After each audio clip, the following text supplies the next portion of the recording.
What's going on, everybody? This is Let Me Finish, hosted by myself, Steven, and my friend, Alex. that is Alex.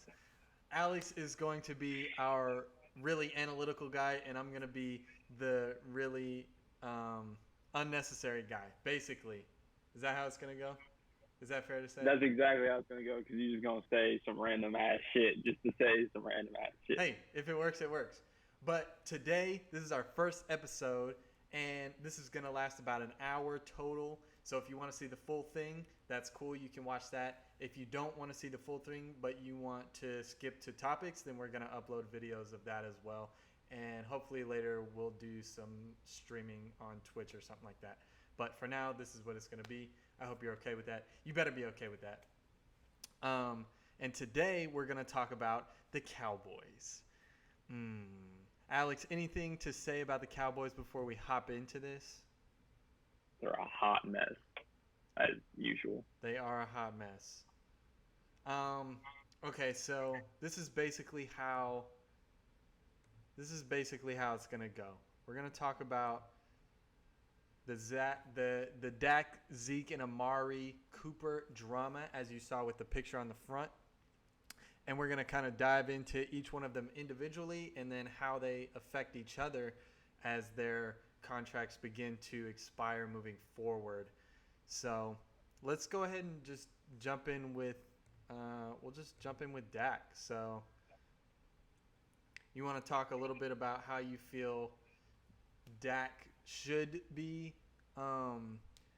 ranked in terms of quarterbacks in the NFL, how much you think he's worth, and kind of that whole situation.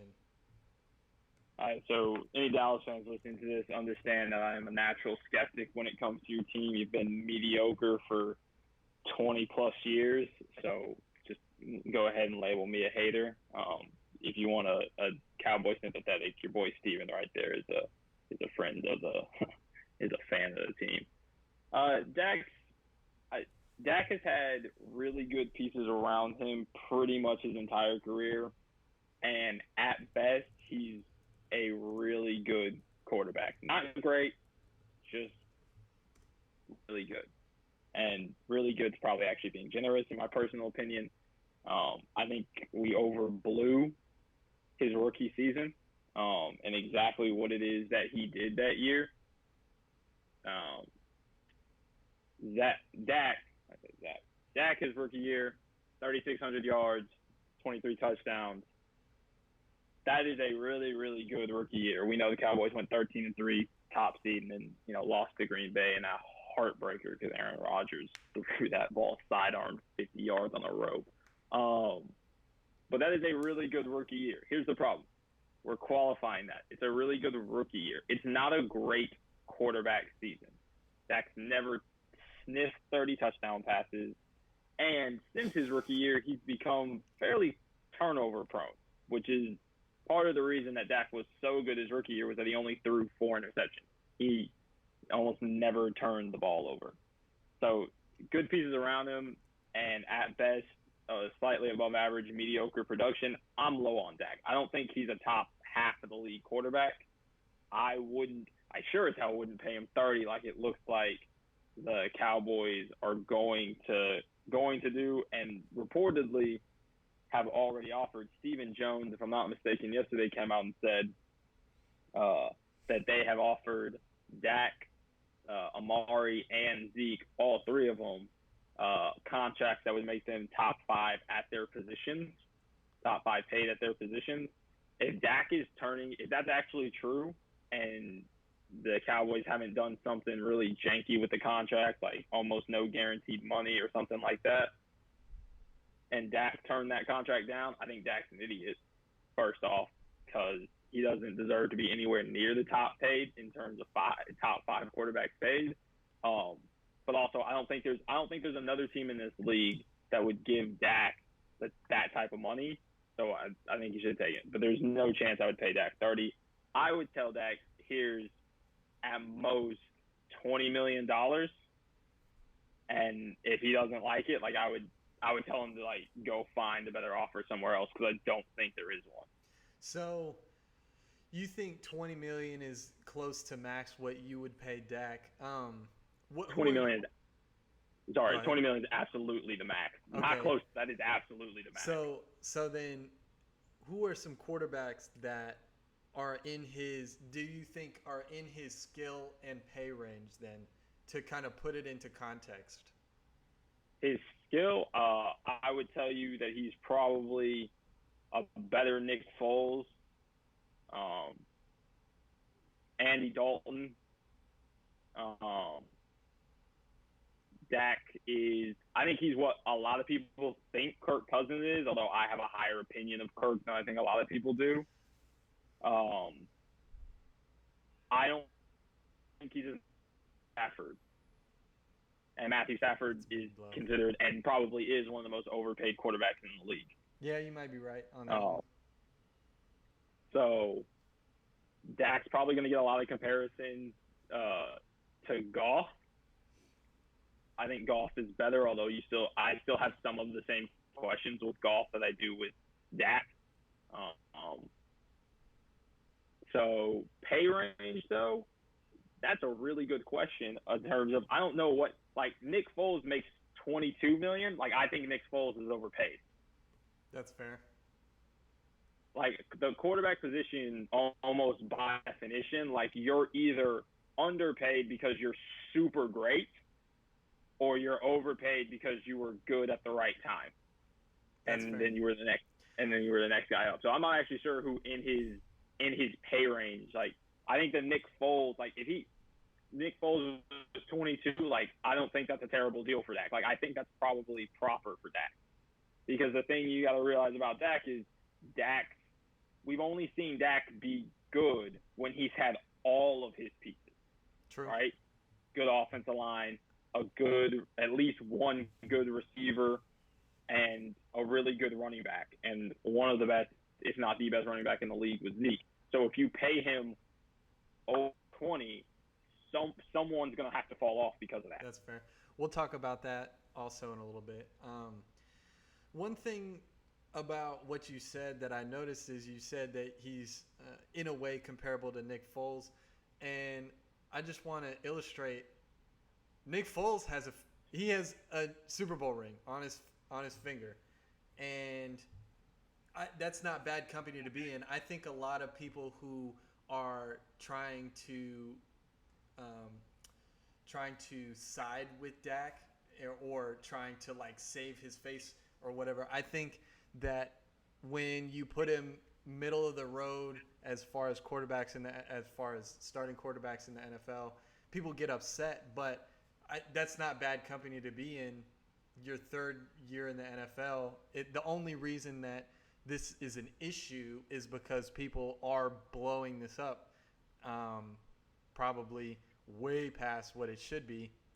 And I agree with you. He should be around between, for me, 20 to 25 million. If you want to let a man shine with 25 million, sure. But um, I'm not going to be here and just slob on Dak because I'm a Cowboys fan. I do think he's sort of middle of the road overall. I think the things that he lacks in are definitely improvable. So that's one thing I'll say about Dak is the things that you really can't improve on, like ethics or as far as like how you think about the game, work ethic, um, being a leader for your team. I think he's up there in like elite status with leader of your team, whereas you've got somebody like Zeke on your team who is in the principal's office constantly. So I'd agree with you there about the company he's in as far as overall. And I mean, I want to just make that clear. That's not bad company to be in. Like, you're not in a bad spot if you're next to Nick Foles and Andy Dalton. Well, I think most people would be on this side maybe with Nick Foles. I don't know about the Andy Dalton comparison. The again the issue always is with quarterbacks once you give them a huge contract, especially once you start talking anywhere above 25, or Joe Flacco for that for what it was back then, the percentage of the cap, right? You're talking about having to take away good players, Yep. and so or not be able to pay good players, and so Dak's that's kind of the thing with Dak. It's like if you have a quarterback that you've only seen be, and we've seen him when he loses one. There's really three pieces, four if you go for the entire team, that we talk about supporting a quarterback, right? We talk about the offensive line, the running game, his weapons, and then whether or not his defense is any good. So leaving the defense out of it, the other three pieces on the offensive line, his weapons, and his running game, when Dak doesn't have all three of those, we saw what happened when he got suspended. He looked really bad for about 3 of those 6 games, and in the other 3 games, he picked it up a little bit to his credit, and they played the Giants and the Redskins. Yeah. The competition went down. I feel you. That's why we're talking about this, because this is important. If the Cowboys pay all 3 of them what they want to be paid, then they're going to suffer in other areas. And going back to my comment about Joe Flacco, and you touched on it a bit, but look what happened to the rest of the Ravens when Joe Flacco was gone. Look at them now. They have one of the better defenses in the league. They've got a bunch of pieces around Lamar Jackson, and though Lamar Jackson, we're not going to talk about him much today, he's just on a rookie contract. He's not taking up a bunch of cap, and because of that, they've been able to build a lot of other areas that they weren't able to build towards the end of Joe Flacco's little era after he won his Super Bowl, got paid, and then crapped on himself. So yeah, no, modern NFL, there's 2 ways that you can win a Super Bowl. It's getting decent to great quarterback play on a quarterback that's on his rookie contract, not making any money, or is just cheap. Case Keenum with the Vikings, right? Even when Nick Foles won it, right? The Philadelphia team is loaded. Yeah. Right? Fletcher Cox on defense, Alshon Jeffries wide receiver. If Carson Wentz plays half as many games as some people expect him to, then I think that they're in the Super Bowl.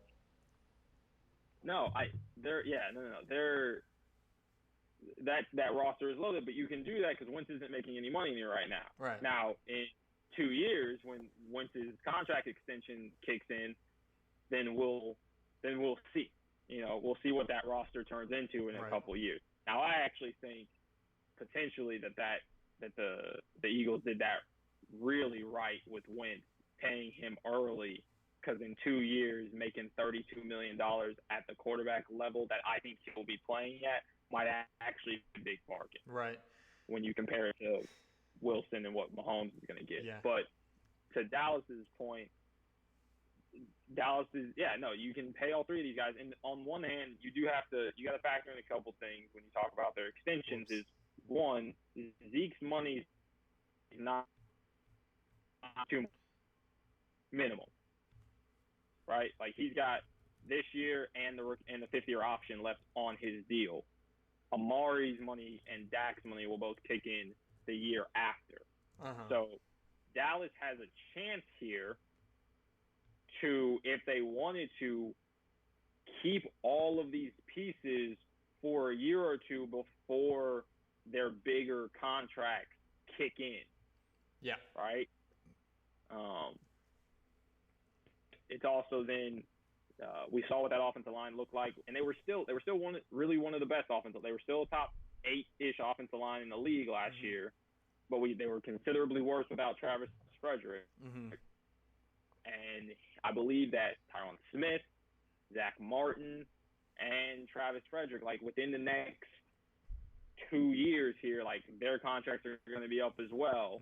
And so there's a lot of moves. Yep, there's a lot of stuff that Stephen Jones is going to have to deal with.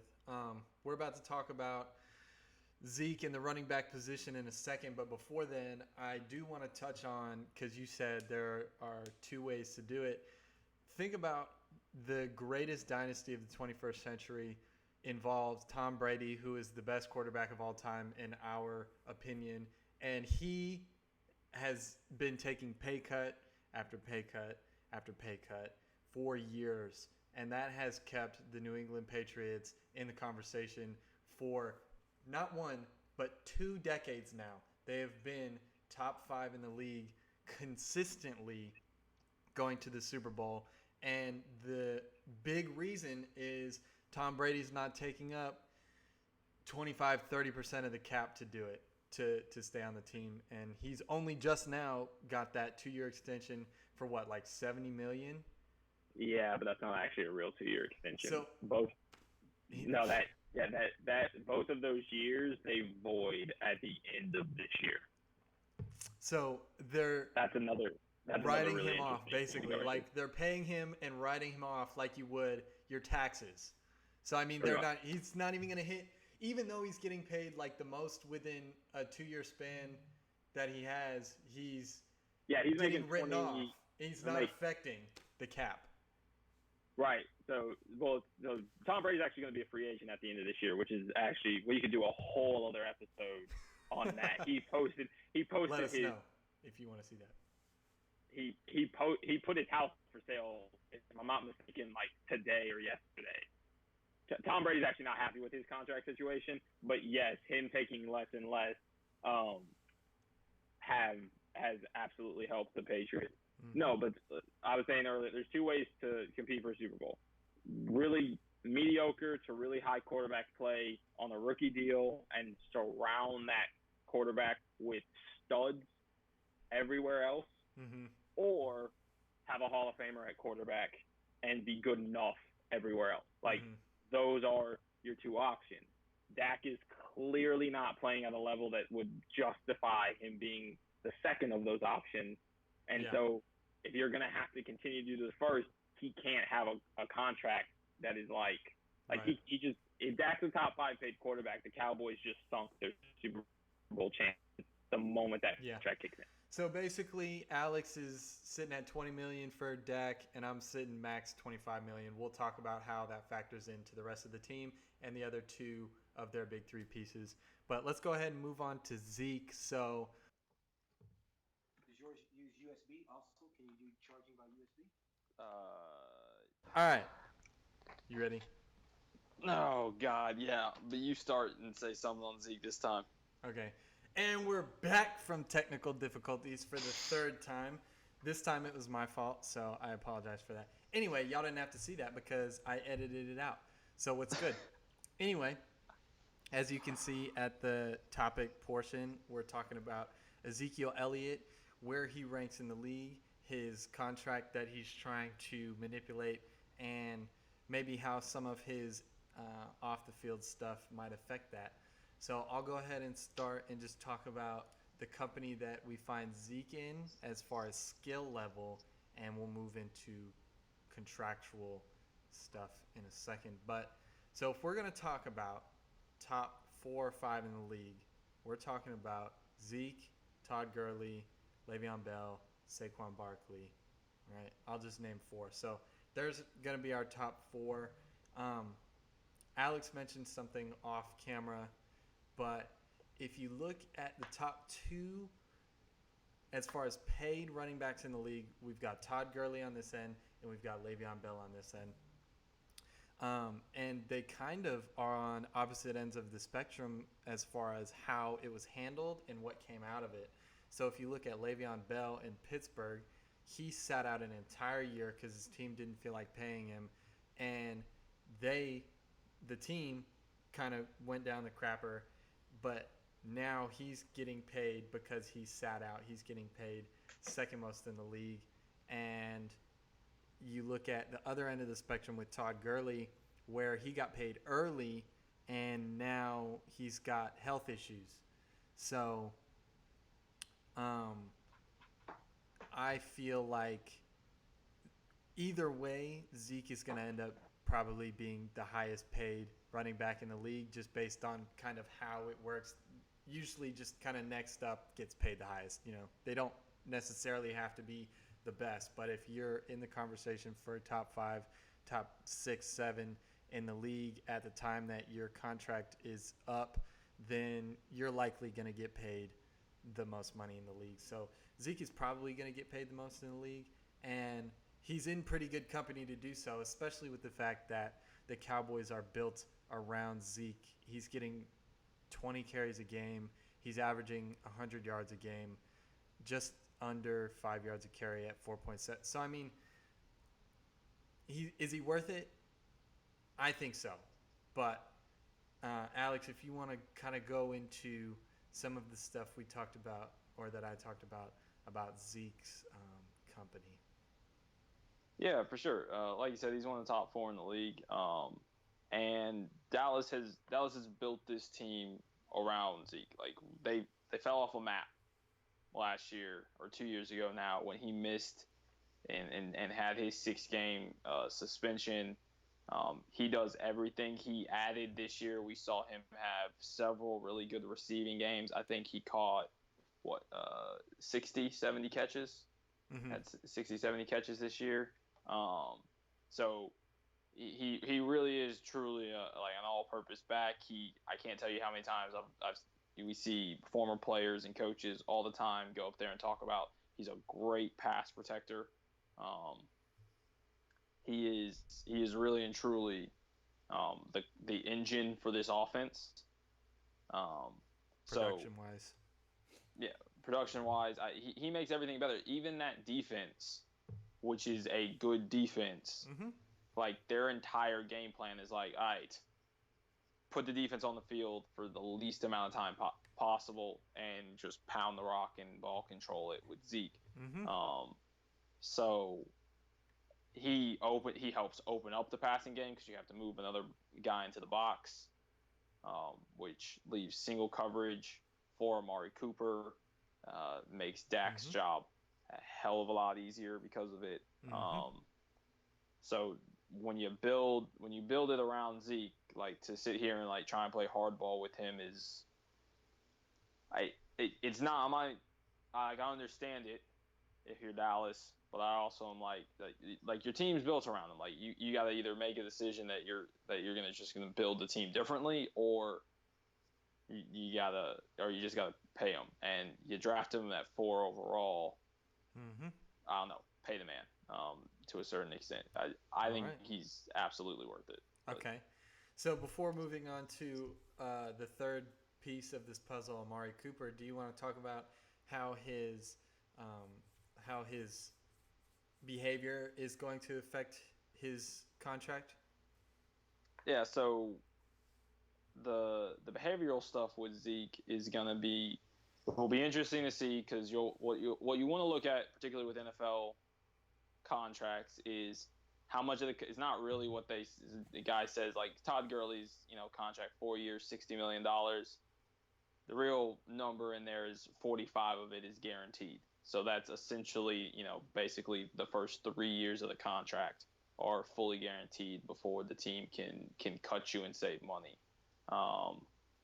And so will Zeke take less guaranteed money because of these behavioral issues? Will Dallas be like, look, you've gotten in trouble every single year. We're going to put in protections in the contract and say, hey, if you mess up, we're going to, you're going to lessen the guarantee, void the guarantee completely. Or is Dallas just going to be like, look, you got 2 years left on your deal, and we're going to tell you to prove to us that you can stay out of trouble for an entire year. So that is the one difference between Le'Veon Bell's situation and Zeke's, is Le'Veon Bell just didn't sign the franchise tag, and so he wasn't under contract. If Zeke doesn't come to a deal and decide that he wants to sit out the year, like, he's going to come back and he's still going to be under contract with the Cowboys. They're not. It's not like he's going to be a free agent, right?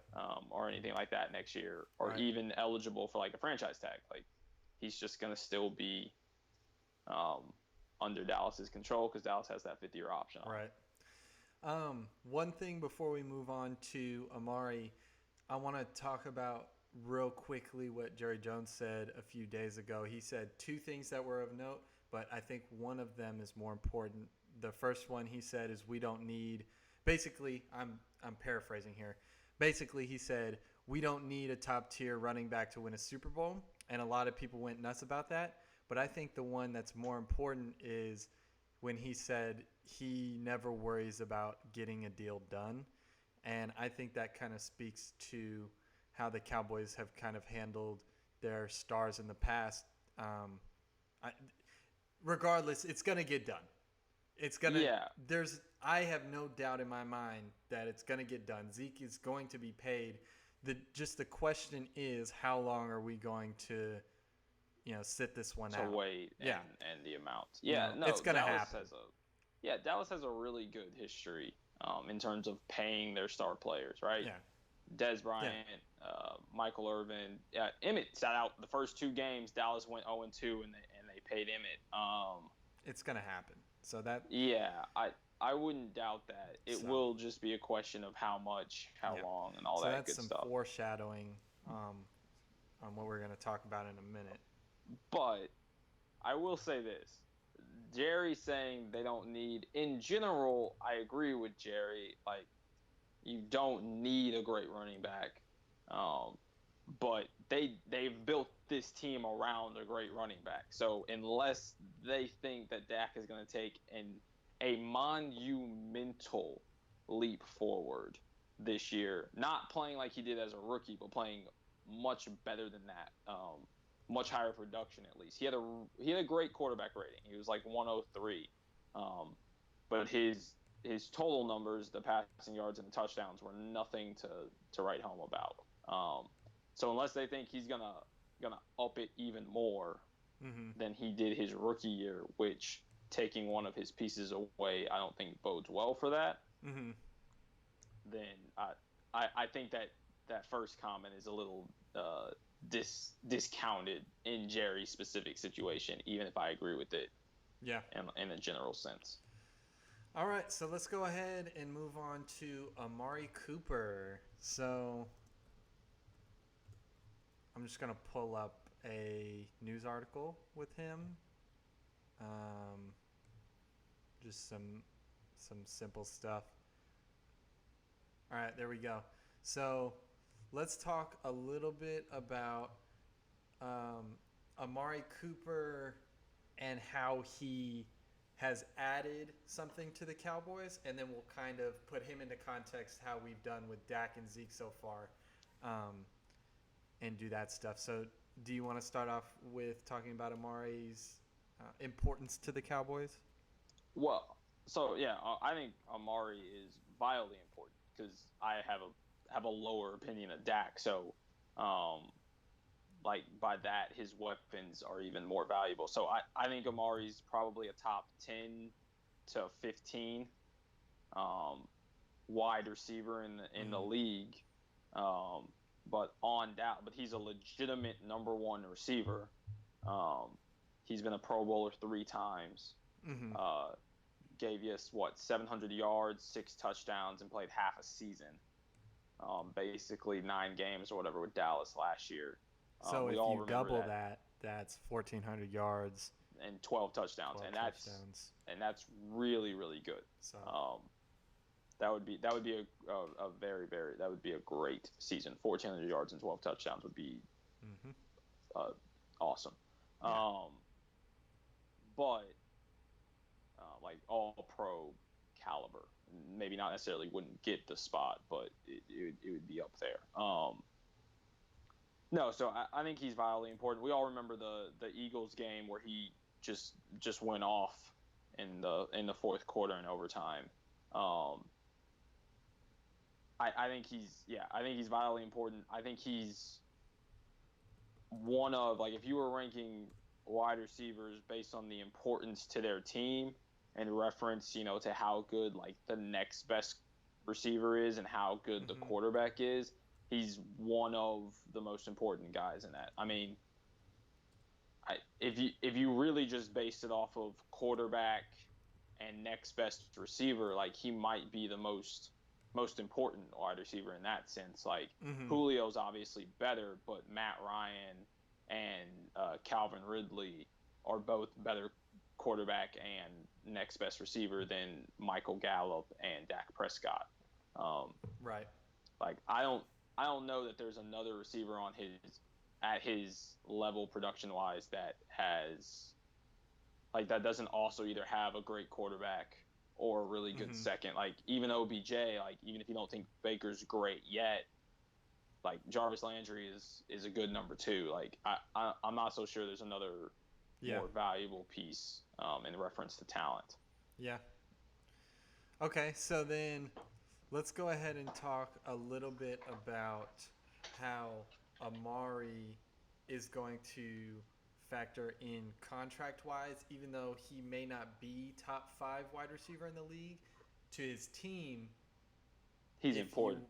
Right. Like he's top 5 importance receiver-wise to his team in relation to other teams. So we can talk about his contract next to people that you mentioned like Julio, OBJ, Michael Thomas. So I've got this list pulled up of wide receiver contracts like we did with Zeke, and we can kind of talk about where we think he would fit in there.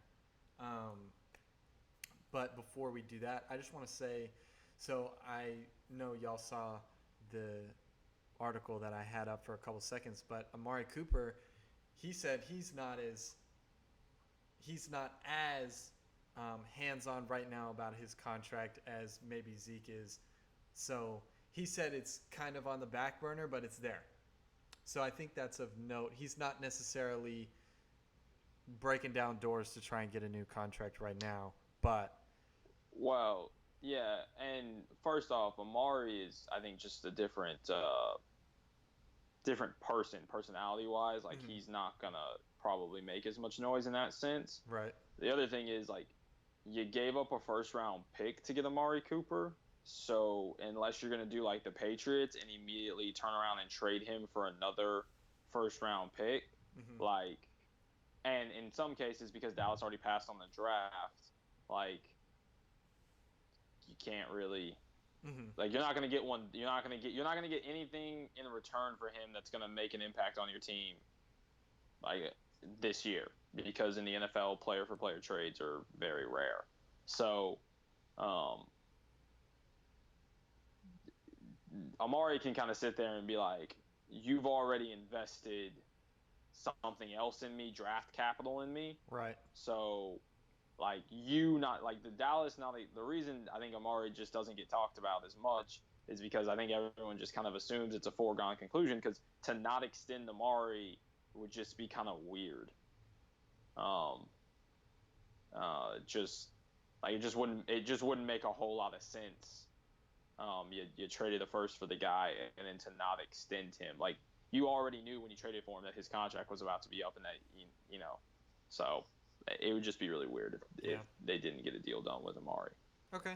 So let's go ahead and talk about his contract. I know y'all see me scrolling down this list right now. He is, if I counted correctly, number 43 in the league. Right now, yeah. Right now. So I'm just going to scroll all the way up because I know we're going to pass most of these people as far as his contract goes.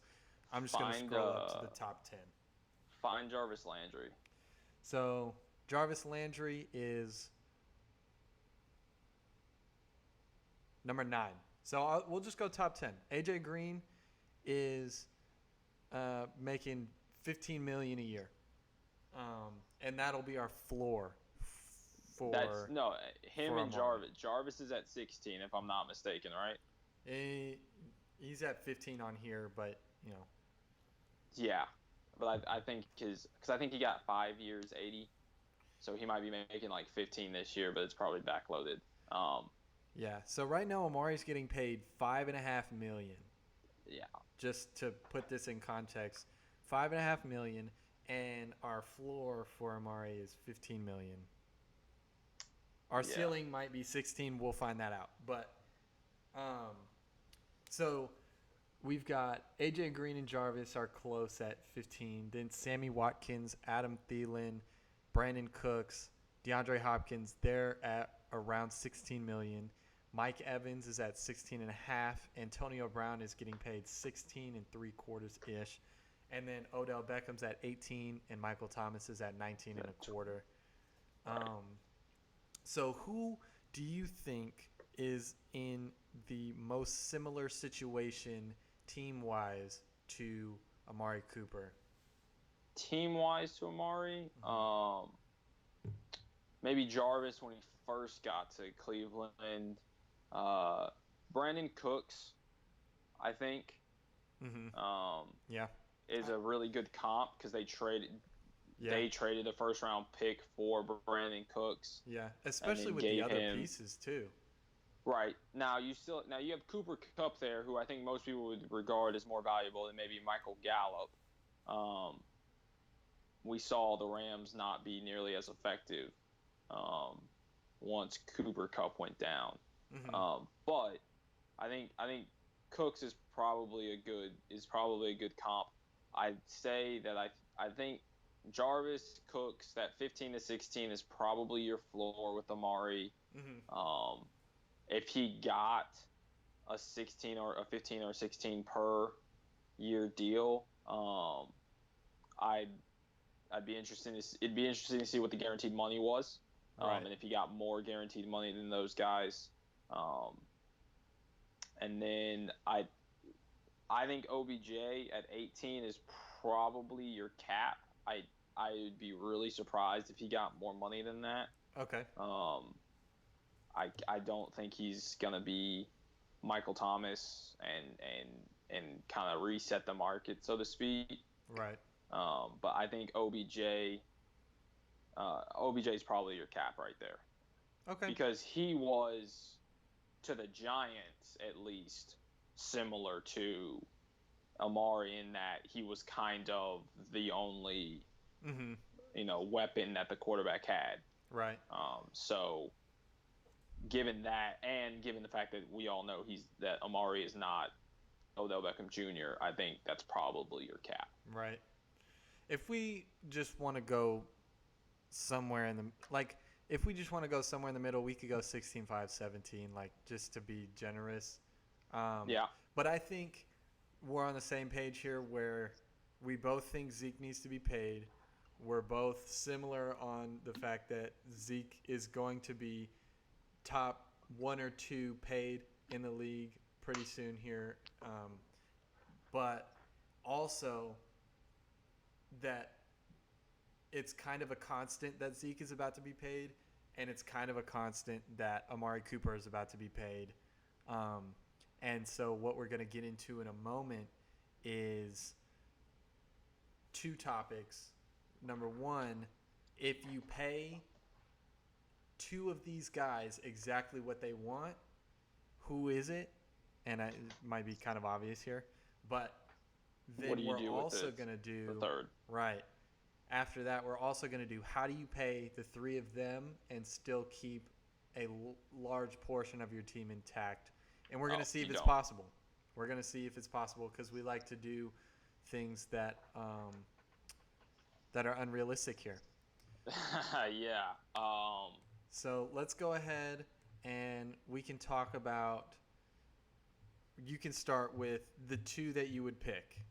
All right. So that's pretty obvious and pretty easy for me. Zeke and Amari are the 2 that you pay. What I would do with Dak.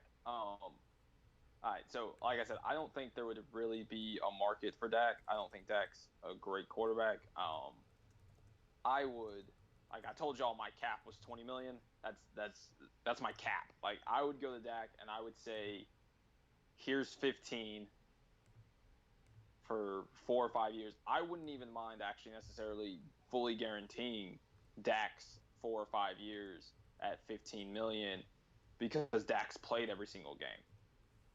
He hasn't missed a game as a Cowboy starter. And I really do like all of Dak's intangibles. I just don't like what I see on Sunday on the field. So I would go to Dak and tell him, here's 15. And if Dak doesn't like it or want it, then you can franchise him next year. And that's going to pay him, average of the top 5. But you franchise him, I think, at that point to trade him to a team that does, because if he has a market in free agency, then that means someone would be willing to give up. That means he played well enough that someone would be willing to give up a draft pick for him. And my girlfriend is calling me, so hold on, I have to decline and then. Cool. Hey, hi Megan. I declined so I could talk about sports. I'm sure that's gonna go over real well. It's a little bit more deep than that, but anyway. Yeah. So Dak. Dak. I would play hardball with Dak. I would sell him. Here's 15 per year. I would go 4 or 5 because, like I said, he's been really healthy. And because the thing with Dak is, if you make him prove it to you this year, and he plays well enough, not just necessarily the team winning, but he shows that he can actually be the driving force on your team, then paying him $30 million all of a sudden doesn't become a big deal because he's worth the $30 million. Right. Jumping the gun on this is where the issue is. Exactly. But if he comes out and he's the Dak that we've seen the last 2 years, then he's either not gonna have much of a market, or you're gonna be able to take advantage of a team that thinks they can do better with him and grab a couple draft picks off of him. Yeah. You know what I mean? Yeah. I think, how much is Dak really talking about this right now, though? I feel like we are talking about this as a media far more than Dak is pushing the issue. Okay, so Dak has had some interesting quotes that I don't think when they were made that big of a deal of. So Dak, when he got to camp, I can't remember the quote exactly, but I think he was a little more PC, so to speak. But Dak, a few months ago, talked about he wasn't going to take a discount like Brady did because he doesn't have a wife that's worth hundreds of millions of dollars. Yeah. And which Dak could be considered a joke, by the way. And Dak also said not too long, I think either right at the beginning of camp or right before camp started, did say that he wants Amari to be the highest paid in the league, and he said he wants Zeke to be the highest paid in the league, and then he said that he wants to be up there with the highest paid in the league. So he hasn't. You're right. I don't think he didn't have like an article with GQ or whatever where he went real in depth about how he feels about his contract situation. But he did talk to at least. I know there was I remember because I was listening to Nick Wright's show, and he had a reporter that wrote a piece on Dak recently this year on the show. But he has said that he has intentions of being one. That he hasn't said anything about taking a pay cut. I'll put it to you that way. Yeah. And just on a side note, while I'm over here talking about how much I wouldn't pay Dak, I am all for players actually getting as much money as they can if they have the leverage to do so. Mm-hmm. No one has ever paid a ticket to watch the owner, so I got no issue with players holding out if they think they can get more money. But from an organizational standpoint, I just wouldn't give him the money. I just wouldn't. So that's what I would do. I would look to make Dak prove it to me this year. And if he does, then I have no issue giving him the money. And if he doesn't, then I will either let him walk or try and trade him. Right. I think there's a disconnect between the media and what that teams are actually doing, and they're making it seem they're kind of skewing the conversation in a way that it doesn't necessarily need to be talked about, where we're talking about, Dak's contract is being talked about, Amari's contract is being talked about. Who's really talking about it, though? I think Zeke is really talking. I think he's really about that contract life. I think he's really about it right now. But I don't think Amari.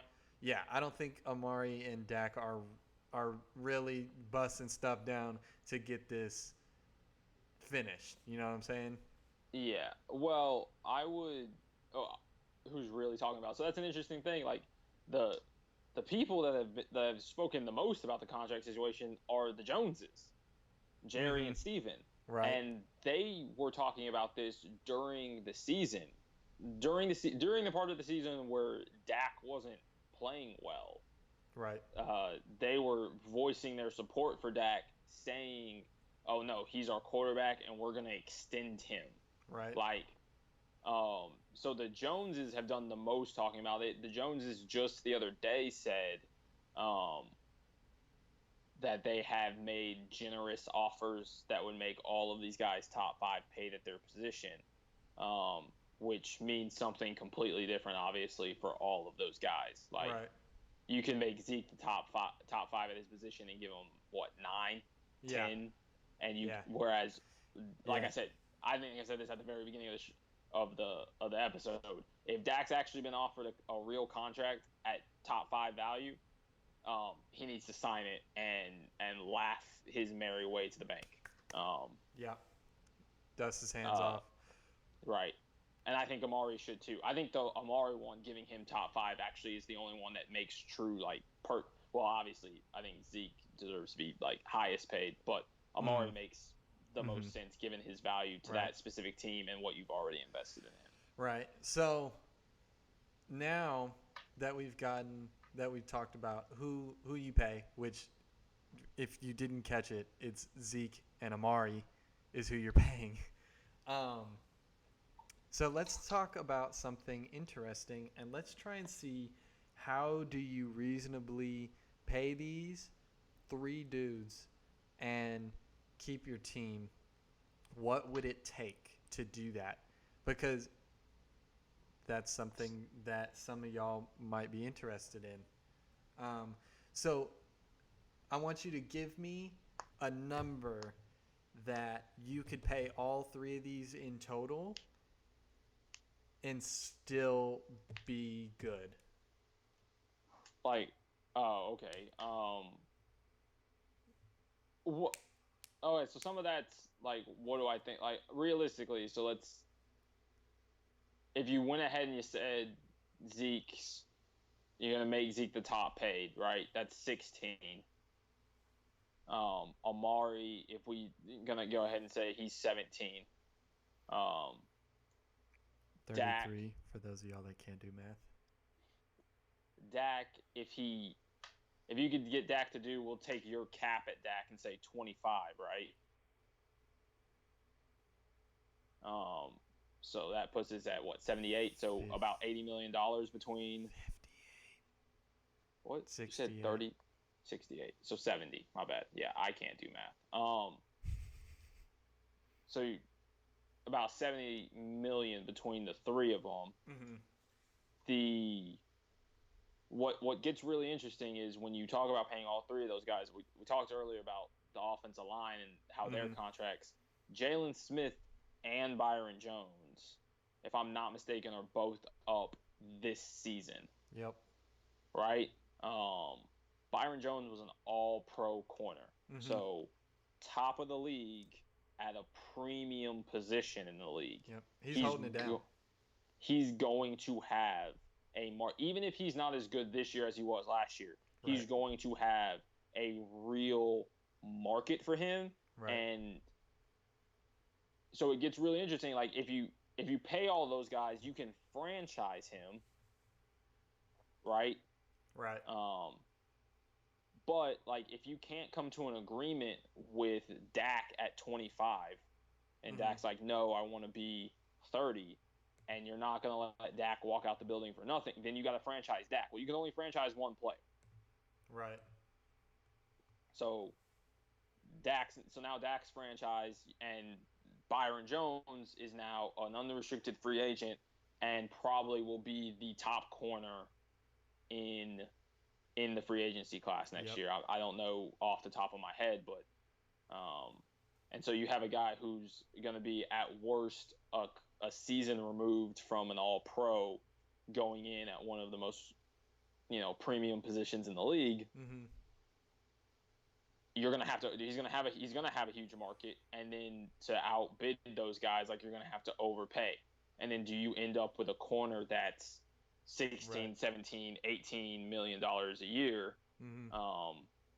And then that, along with the fact that, oh yeah, you've already paid DeMarcus and you made him the second or third highest defensive player ever. Yep. Um, at he's around, I think he's around 20, isn't he? I can pull it up. If I'm not mistaken. And so then your cap is going to be roughly $200 million. I think it's 176 this year. And so project that into the future, because it gets bigger every year, because it's about how much money the NFL makes, and the NFL makes more money every single year, and blah blah blah blah blah. So you're playing around with about $200 million. Now you get to kick Zeke's big contract kicking in one more year. You get to kick that can down the road one more year. Yep. And then how you structure it is, how much money do you put in the signing bonus, so it's less of a cap hit, right? Because there's the salary that the player is paid, and then the cap hit that the player actually counts against. And I'm not even a big enough amateur capologist nerd to know exactly how that works. I just know that if you put money into the signing bonus, it lessens it, because that's part of how what the Patriots have done. You can kind of steal money from future signing bonus. There's a lot of manipulation that you can do. Yep.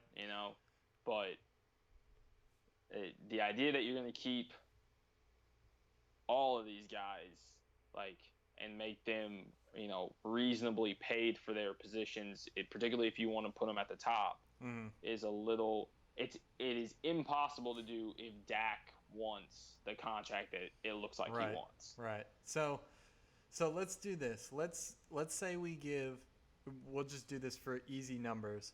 So let's say we give Zeke 15, we give Amari 17, so we're at 32. Then we give Dak 20. Okay, so we're at 52. Okay, I'm looking at DeMarcus Lawrence contract right now. In 2019, salary cap charge will be $11 million, which will be 5.5% of the cap. Yeah, but what will it be next year? Because that's what you're really talking about. They're going to have all of these guys this year. So I'm just doing this so that we can kind of estimate the amount of cap that $52 million takes up. Right. So that's going to take up about 26% of the cap on 3 people. So if we're saying a fourth of the cap, if we're counting DeMarcus. I just mean, so we gave $50 million to those three. Yeah. And I'm just using the math of DeMarcus Lawrence's contract. Okay. We're not actually talking about DeMarcus Lawrence's contract. Oh, okay. I see what you. Yeah, but I'm just extrapolating he's 5%. That out. Right. So he's 5%. So multiply. Yeah. So I got you. About 26% of the cap will be if they get paid. And this is probably underestimating what they'll actually be paid. Correct. If we're overestimating, we're at 70, and we're looking at 32% of the cap. Right. So a third of the cap effectively is going to 3 guys. Right. And we said 70 when Dak was making 25. 25 is still less than Kirk Cousins. Right. If he got paid like a top 5 quarterback, it's 30, add another 5 to it's 30 to 32, 33, add another 5 to 7 million to that. So I mean, this is 20 to 25 million doesn't sound like a lot. 25 to 30 million doesn't sound like a lot in the quarterback contract market to somebody who doesn't think about this stuff. But when you give Dak that extra 5 million or 10 that's another million, player. You're looking at another 1-2 players depending on where you get them from. Depending on where you get them from, depending how good you are. Yeah, you're paying 3 players a third of your cap. Now think about that. If you pay all of them what they want, you're paying them a third of your cap. and the other thing to factor in and always remember, like, this is not counting every like backup guy that you're gonna have. The NFL roster is 53 people. Yeah, 50 right? more people need to share 2/3 of the cap, and you talked about DeMarcus Lawrence. He's already getting paid 5%. So it's going to go up because that's 11 million is not going to be his cap hit when he hits. I'd be very surprised. So Byron Jones. So if they get paid what we think they should be, then they're sitting at 25% of the cap, which is still a lot, but for 3 players that are this important to the team, that's not. It's not crazy. It's not awful. And then I think timing, as far as these 3 and the other pieces you were talking about, like the O-lineman and Byron Jones, that's going to be the most important part of this, because if you want to get rid of your best corner, go ahead. Right. Go ahead. And I was looking at it yesterday, and this is why I'm so mad. My technical difficulties. I didn't have my monitor up. I was looking, like, they have almost no one under contract for 2 seasons from now. Yeah. Right? So that's all of your, like, the next 2 years, I think this roster is, like, fairly set to a certain extent. We're just going to depend on what Dak is gonna get paid next year. But Zeke's they're gonna use the 5th-year option on Zeke. They're not gonna his big contract won't be this year or next year. It'll be the year after if he gets it. So in some ways they can kind of bide their time with that. Yeah. But will they? That's the question. But, well, will they? And again, how important is Byron Jones? Yeah. Right? If Byron Jones goes out there and has another All-Pro year, I mean, he's gonna. I gotta imagine his floor is gonna be 16. That's what Malcolm Butler got. Right. Malcolm Butler got that. Never touched an All-Pro. Never touched All-Pro status. Like, Byron Jones will be minimum 16. I mean, it's going to be all about timing. Look, I mean, I know I'm bouncing over to basketball, but look at the Lakers and what they had to do with Anthony Davis. Look at how important timing played into the Anthony Davis situation. Absolutely. It was the most important. Yeah, the most important part of was getting that done. Yes. Right.